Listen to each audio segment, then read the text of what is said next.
هديلك دقيقة. تمام. تمام. كام شهر في السنة في 28 يوم؟ كم شهر في السنة في 28 يوم؟ 12.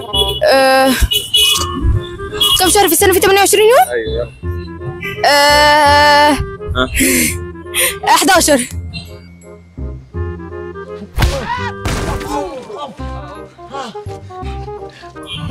11 ايه؟ 11 شهر في 28 يوم؟ ايوه، عشان في سنة بيجي فيها شهر، في شهر بيجي 27 يوم مش 28 يوم.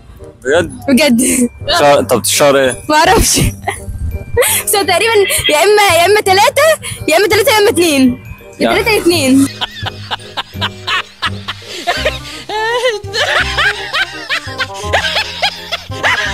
يعني ما ينفعش شهر 3 او 2 ده يجي 28 برضه او 26؟ اللي جاب احنا بتقول كام شهر في السنة؟ في 28 يوم. في 28 يوم. طيب السنة فيها 12 شهر. تمام. طيب احيانا ممكن يجي 12 شهر ويمكن يجي 11. يعني هو الجواب النهائي كام؟ 11 او 12.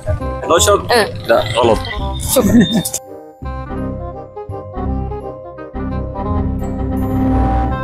هسألك سؤال.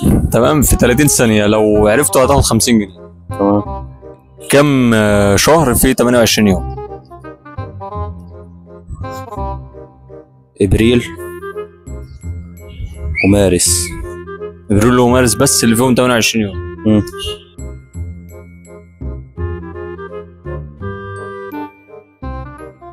ماشي.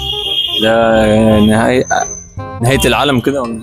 هو سنة فيها يبقى ابريل ومارس بيجي فيها 28. وذو القعدة ما فيهاش 28. لا. ولا رمضان. ولا رمضان. يعني هو ابريل ومارس وبس. ابريل ومارس ايه. ده اخر كلام؟ اخر كلام. انا مش متأكد بس هو اخر كلام. مفيش فايدة. مفيش فايدة. هسألك سؤال. تمام. في 30 ثانية تجاوبني. ماشي. لو جاوبت صح هتاخد 50 جنيه. ماشي. كم شهر في 28 يوم؟ كم شهر في 28؟ 2. ده شهر 2 يعني ولا شهرين؟ شهرين؟ هم الاثنين بس اللي فيهم 28 يوم؟ ايوه. مش اي حاجة تانية؟ شهر شعبان بس.